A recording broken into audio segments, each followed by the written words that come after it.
Hello student, study with Dhirendra Singh channel में आपका स्वागत है। आज हम देखेंगे इकोनॉमिक्स सब्जेक्ट का फर्स्ट लेसन।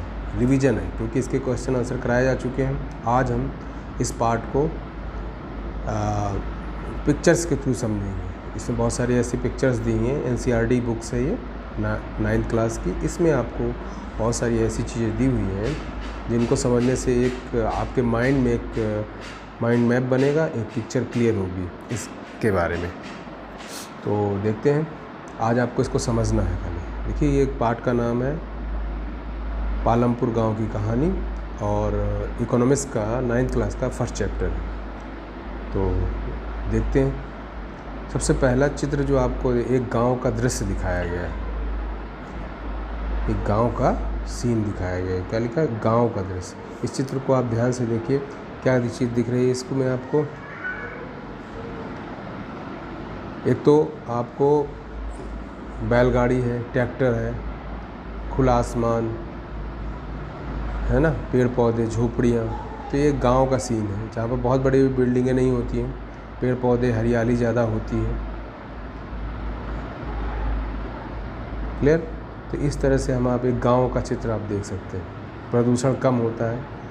इसमें दो चीज़ दर्शाई गई हैं। एक चीज़ तो ये दर्शाई गई है कि देखिए, कुछ गरीब किसान होते हैं जो के बेटे बैलगाड़ी से काम कर रहे हैं, और दूसरी तरफ कुछ बड़े और मध्यम किसान होते हैं जिनके पास ट्रैक्टर होता है, सारी सुविधाएं होती हैं।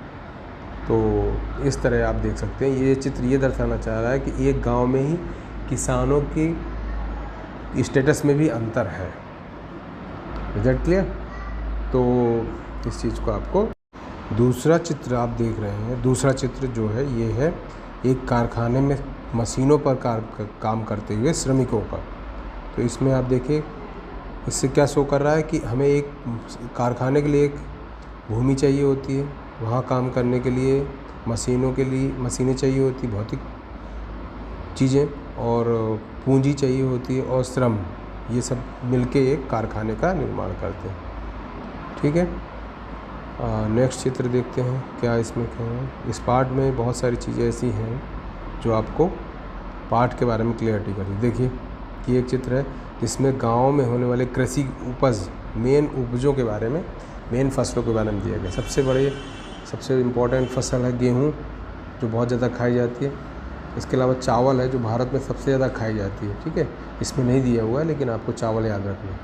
फिर गांव में अक्सर जो है बाजरा होता है, गन्ना जिससे चीनी गुड़ बनाया जाता है, गन्ना से चीनी एक और चीज़ से बनती है जिसे चुकंदर बोलते हैं, वही बड़ी मात्रा में बनती है। और आलू, विशेषकर आपने देखा होगा सारी सब्जियों में आलू का प्रयोग भी होता है। तो ये आलू, ये मेन फसलें हैं वहाँ पर। उत्तर प्रदेश आलू में भी, गन्ना में भी, गेहूं में भी, इनमें सब में प्रथम स्थान पे। ध्यान रखना है। एक ये चित्र बताया गया है कि जुताई का क्षेत्र कितना बढ़ता जा रहा है। अब देखिए यहाँ पर क्या दिया हुआ है, अधिक उपज वाले ये जो है उत्पादन बढ़ाने के लिए दिए हुए हैं। उत्पादन कैसे बढ़ता है इसके बारे में देखिए। आधुनिक कृषि विधियाँ क्या क्या हैं? अधिक उपज वाले बीज यानी उन्नत बीज, हाइब्रिड बीज, और उर्वरक का प्रयोग, ये यानी कि खाद, ट्रैक्टर, आधुनिक यंत्रों का प्रयोग, कीटनाशक का प्रयोग। ठीक है। और देखिए ये कीटनाशक यानी कीड़े मकोड़ों को मारने के लिए। ठीक है। इसके बाद देखिए सिंचाई बहुत इम्पोर्टेंट होती है किस कृषि कार्यों में। तो सिंचाई किस चीज़ से होती है? नहरों से, ट्यूबवेल से, पंप सेट जिसे कहते हैं, बांध से भी होती है, लाइट का प्रयोग करके बांध से होती है। तो ये है आपका मेन जो है ग्रामीण क्षेत्र के एक संसाधन जिनके आधार पे गांव में खेती अच्छे से की जाती है। सिंचाई के साधन जो है सबसे ज़्यादा सिंचाई जो है, एक प्रश्न बहुत आता है, नलकूप द्वारा होती, ट्यूबवेल द्वारा, इसके बाद नहरों द्वारा होती। तो ये सब आपको ध्यान रखना है। जब भी कोई पाठ पढ़ते हैं तो उसके बारे में हमें बेसिक चीज़ें पता होनी चाहिए। ये एक गांव का नक्शा है, खेतों का नक्शा है, जहाँ पे कृषि भूमि का वितरण है, कहाँ क्या होता है। फसलों के चिन्ह बनाए जाते हैं, जैसे गेहूँ है, ठीक है। इस टाइप से चिन्हित करने का काम राजस्व विभाग के कर्मचारी करते हैं। अब देखिए यहाँ पर ये कृषि क्रियाओं के बारे में दिया हुआ। अब बताइए क्या हो रहा है, अलग अलग क्रियाएं दी हैं। सबसे पहले क्या होता है, जुताई होती है। ये देखिए ये यहाँ से शुरू कर रहे हैं। पहले नंबर पे क्या होता है, जुताई होती है, खेतों की जुताई की जाती है। फिर बीज डाले जाते हैं दूसरे नंबर पे। फिर तीसरे नंबर पर ये देखिए, ये भी एक जुताई का सीन है। बीज डालना, खेती करना, जुताई करना, ठीक है। फिर बीच बीच में भी खाद पानी पड़ता है। ये देखिए यहाँ पर कीटनाशकों का प्रयोग किया जा रहा है। ये चित्र में कीटनाशक डाले जा रहे हैं और इसमें कटाई करके फिर जब पक जाता है खेत से कोई भी अनाज तो उसको काट के घर ले आते हैं। तो इन क्रियाओं को शहरी क्षेत्र में रखने वाले बच्चे बहुत कम जान पाते हैं। तो आप देखिए पहले जुताई होती है, फिर उसमें बीज डाले जाते हैं, फिर उसमें उसको बराबर किया जाता है ना। और भी बहुत सारी क्रियाएं की जाती हैं। इसमें से कटाई है, उसको थ्रेशर के थ्रू या फिर मड़ाई की जाती है, उससे फसल काटना, बोना, कीटनाशकों का प्रयोग करना। ये आधुनिक है और ये परंपरागत, बस इतना ये ध्यान रखना है। कुछ जैसे खेतों से कर रहे हैं, कहीं ट्रैक्टर से कर रहे हैं, कहीं हाथ से कर रहे हैं, कहीं मशीनों से कर रहे हैं। इस टाइप से इसको दिखाया है। खेती के दो प्रकार हैं, एक परंपरागत, एक आधुनिक। आधुनिक और परंपरागत विधियों से फसलों की जुताई, छिड़काव, ये सब इसमें समझाया गया, ठीक है। हाँ, एक और ये बहुत इम्पोर्टेंट चीज़ है कृषि क्षेत्र में, क्या है कि जो